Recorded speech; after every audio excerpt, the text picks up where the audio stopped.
Hello, everybody, and welcome to another episode of nftwins. Well, as you know, we love tech, and today we want to talk about the highlights, or at least our personal highlight of CES, and maybe some flops. But Mark, are you ready to yeah, let's talk some tech, my boy. Let's go. All right, Mark, what was one of your favorites? Let's do it, tick and tack, or whatever you want to call it. You start, I go ahead. Right. Okay, I'm going to start then. So, Lucas and I, we use a lot of laptops for work. And one of the things is if you use your laptop for a long time... Probably like 90% of the people, Mark, right? I mean, everybody uses a laptop to work. It's true, a lot of them use them. But have you ever cleaned your laptop? Probably not. You should, because otherwise your performance is going to decrease, especially if it's a gaming laptop, because they get super hot and no bueno. Well, exactly. It's actually kind of a pain in the ass to clean it. But, oh man, wait a minute. HP is releasing a new laptop. They actually work with Intel with this. It is self-cleaning. Woo! You might ask, how is that working? Well, easily. Look, normally how it works this way. Fans suck up the air at the bottom and blow it out the back. But always the same direction, right? The same direction, only one direction. Now this model also can suck from the back and blow out the bottom. So this way it will jiggle up a little bit the dust, and then it cleans itself out that way. Which is also how that works. Cool. It's reverse, right? They're spinning reverse. Yeah, they're spinning reverse. So, yeah. Exactly. That's how it works. Isn't that fucking so cool? Think about it. Like one of these things, like taking out the screws. So and nasty. Honestly, if you're not really into it, the laptops or technology, it's a pain in the ass. You're not going to do that, and then it doesn't work. Also with the MacBook, right? MacBooks is like, I think are they? Well, not all MacBooks have fans, Lucas. Yeah, but like the MacBook Pro do have one, right? So, but in general, every other like Lenovo, whatever, they have fans, and then just like trying to clean that. Oh man, it's a pain in the butt, especially these high pressure air, like high pressure air to clean it. Man, it is so cool. I thought it was also a super cool concept. But we also saw the other day, Mark, the concept of a cooling device, which even doesn't even need fans, right? So that would be even going further ahead, because then it would be much better, because then you don't need to clean it. It gets stuck somewhere else, right? Because it runs through somewhere, but it can get stuck at some point. Wow. I mean, honestly, without the fans, it's probably the best, because then there's less surface area where it can get stuck. And otherwise, it's just blowing through it anyways, right? It's blowing through the cooling and then out. So, but I like the idea. It's just very, very interesting, a different way of thinking about how to solve this issue. I'm not sure how that's going to work in real life, but I'm just excited about this. All right, Lucas, next one. All right, for me, it's from the Smart Scale. So the Smart Scale from Withings. So basically what they do, actually, we should just share a screen quickly and show this bad boy. Let me just hook you up, guys. So for those who cannot see it, don't worry about it. We'll just explain it. So basically what you're seeing right now is like a full body scale where you step on, which also is a mirror, and it just like talks about basically shows you the temperature of the day, your weight loss, your development, also how's your heart doing, etc. And then I think it might even like it tracks like for example sleeping, etc. Because it also what they develop watches, so like smart watches, which don't look like smartwatches. They have like a more like a stainless steel design, like you would normally think of like a metal watch, which I think is quite fascinating. And then of course they will track this data and then input it into the mirror and the scale, because it's a huge mirror. Like think about it, a full body mirror, which everybody loves having. And it just like you step on, it's like, hey, good morning, Mark. These are your values. You've been sleeping pretty shit lately, or you've been sleeping great. As well as, oh, I've seen you've been downwards trajectory, or your heart rate is not correct. It's a little bit out of balance. So why not schedule an appointment with the doctor? Stuff like this. This is what's fucking mind blowing to me. I mean, this is what I think probably also in Europe is going to be difficult based on GDPR and all these rules, and in the US is getting more difficult as well. But I think that will be the future, right? Any device like Apple, whatever it is, like you have this data. Obviously, it's some privacy issues, but if you can use this data to then feed an algorithm, either an algorithm or go to see a doctor, like, look, these are the things. This is my data on a regular basis. For example, heart rates or blood pressure, because the problem is like blood pressure and all this stuff measurement once you're at the doctor doesn't help you that much, because it's one time, not a measurement. It's not like, hey, consistent, etc. You don't know what other impacts are. So more data points means more accurate result, or That also brings me to like one of these like risks or like downturns. Like, because you always need something that measures. For example, I bought an Apple Watch because I also wanted to, well, years ago now, to wear it at night. But to be honest, for me, it's very uncomfortable to sleep with a watch. So you need a device that would work. For example, these Aura rings or whatever called, right? These Yeah. tracking. So this might be less intrusive. Also, if you think about it as a for the older generation, you need some device they don't forget. So a ring is actually not a bad thing, but then you also need to charge it. So these are like always the downsides of these systems. It rely on you to use them all the time and charge them. So like for I'm assuming the battery's getting better and better, so you might not have to charge it that often. So every few weeks, etc. I mean, talk about sleep, Lucas. So Withings have also like a sleep measurement tool. I mean, basically, it looks like a little mat that you put underneath your mattress, and it then measures how you sleep, your breathing, etc. Are you snoring? It was just super, super interesting as well because yeah, it's not intrusive. You don't have this more like an Exactly. ambient, so you don't have to do it actively, right? You don't wear it or anything. It's just ambient. You're sitting on your bed or laying on your bed. You don't have to charge it. It's just everything automatic. And these kind of tools, I think, are super, super interesting because especially also for older people who forget to use these kind of things, it's like these emergency buttons or whatever Oh, accessories that you're like, hey, I fell, help, help.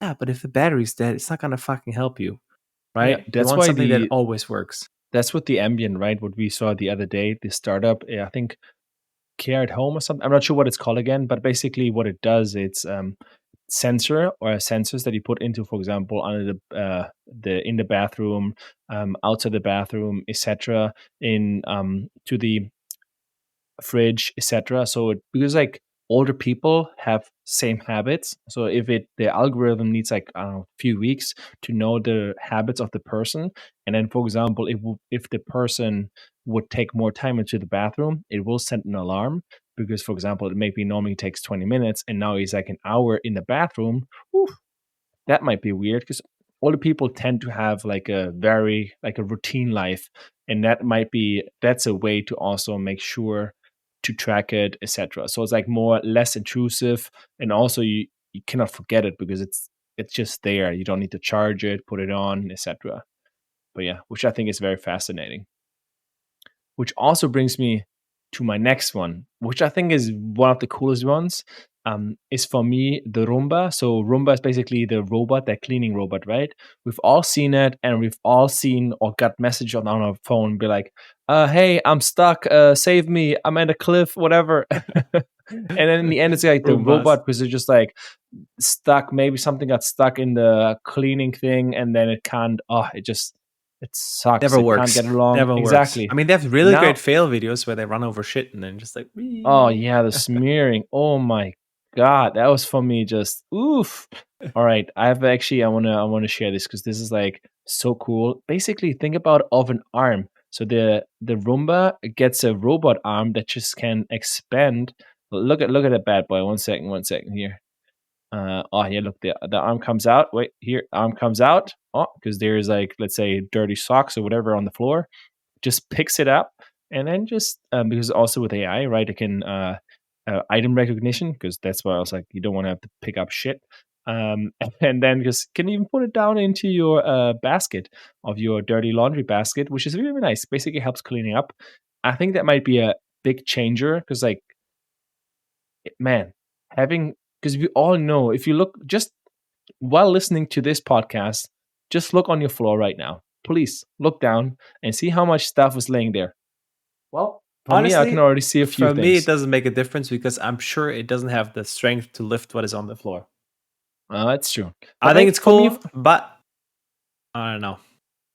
it's definitely a major upgrade. I think it might be really, really helpful, especially for those messy people who just leave their clothes on the floor. Well, Yeah. I'm a little Okay. better, but I you have know, another one which I really, really like, which was super, super cool. So it's a smart microwave which has a camera included. Wait, you think actually that's three cool? cameras. I think it's so cool. So a few reasons. All right. One thing that is super cool is because it has a camera attached to the bottom and it's also a vent. Like, sorry, it sucks up air and cleans it. So you have it Hmm. usually also in front of top of your stove. So you can also take like videos, record videos with that, and then you can share them across social media. You might like, why would I want that? Well, for the simple Exactly. reason especially like think about it, your mom is cooking something and you can directly see everything there. This is fucking so cool, and she can send it to you. Look, hey, this recipe. Hey, I just cooked this. Do that, and she's like, she can just fucking narrate it while she does it. She has everything on there. She doesn't have to use her phone. It's literally right in the microwave. You just like, or just like, boop, press a button, because it's not only a microwave, it has a screen. It's like basically a tablet. It's fucking so cool, and I can directly send it to you. It's like, look, I just cooked this and this. Boom, send, easy. So that's for that reason I find it so cool. Also, it has a camera inside, which I'm like, I'm not sold in. So you can basically see how whatever you're cooking in the microwave Ooh, is especially the video with the progressing. pizza. I'm like, I seeing think a it's pizza also in an the oven, microwave. Lucas. That's why. Ooh, It's also an oven. ooh. It has an oven It's function. Okay. Yeah. Then So then I that's why I'm shall like, allow it. yeah, but I'm not sure if I want that. But you can also watch Netflix on it, which is, I guess, kind of cool. It's on top of your thing, but not necessary. But the camera thing, I think it's like super interesting. Also, there's a lot of people that are like book influencers who want to be like, so it's even less for them work. You have directly the angle from on top. It's not gonna get dirty, the camera. So I like it. Yeah. For that reason, I like it. It's super interesting play. I'm not sure if anyone is gonna buy it, or I'm gonna buy it for sure not, because I don't have money. But I think it's a super cool idea Especially, because I it's mean, a different think angle about to it. it. You would need to first create a space on top of your stove where you put the microwave, because not everybody has them the microwave, right? So, for example, for us right now, we have already there the air section there. So you would Yeah. need to remove that completely There it is. and put there the microwave to replace it. And also, it doesn't say how good the thing is for cleaning. Also, No, it when doesn't. yeah, so that's one of the things for me. For the last one, which I thought was quite fascinating from LG, was like a ambient light. To be honest, you got to see that, because Uh that is so cool. I find it quite fascinating just looking at it, because it basically is just an ambient light. Looks just, nothing too special, but think about, you can just, it turns on and you can have it as a projector. Wait, here we go. Come on. No. well, Yeah, also has a baby. speaker. The cool thing is that Yeah. you can turn it also up. You can face it to the top, bottom. It's so cool. Yeah. It's so So you cool. can just watch in the bed, right? So you can like, oh, okay, turn it on, or anything just with the TV, with the phone in your bed. Just if not, I think just that's super cool. quite fascinating. But just a concept. Unfortunately, Sadly. make it famous, everyone. But also the question is all about the money, right? Because if it's just like super expensive, nobody will buy it. So that's also one of these things. It might be a cool You never know. gadget. You never know. Yeah. Well, yeah, I think that's it for me. I think that was the most fascinating one. Besides, of course, the GeForce graphics card, but we talked about them. They're fucking There's also fantastic. another thing, I guess, which is similar to what. So Omen also, HP also introduced some more technology. So nowadays you see more and more people, like let's say, companies introducing AI into their technology stack, especially like also computer hardware companies. For example, this HP Omen also has now software that optimizes your FPS in game. So what Yeah. it does basically is adjust game settings to be optimized for the hardware that you have automatically, which is super nice. I think it's also something that GeForce already has or had for a longer period of time, but I guess this is even more specific to this laptop. So I think this is super interesting, because now we're at the point where with software you can optimize your gaming experience automatically, so it's less of a hassle for the user. Just a one press button. You say, I want to have max Exactly. FPS. Boop. Users just checks what CPU you have, what GPU you have, and then based on the game, whether it's CPU heavy or GPU heavy, I can adjust it for these things to have the optimal solution, which is kind of nice. Already existed in GeForce, but it's cool now that they're implementing it into more into the Exactly, deeper, systems. like deeper integration, which is Yeah, nice. Easier. It's all about simplicity. I think this will help a lot of people as well, especially those who are not very familiar with tech. Cool. I like it. yeah. All right, Mark. I think that was a good, quick podcast about CES 2025. I'm excited. Can't wait to actually have a fucking GeForce 5000 series, because that's gonna be Ooh. sick. But yeah. All right, guys. All right, everyone. Catch you next one. Take care. Peace.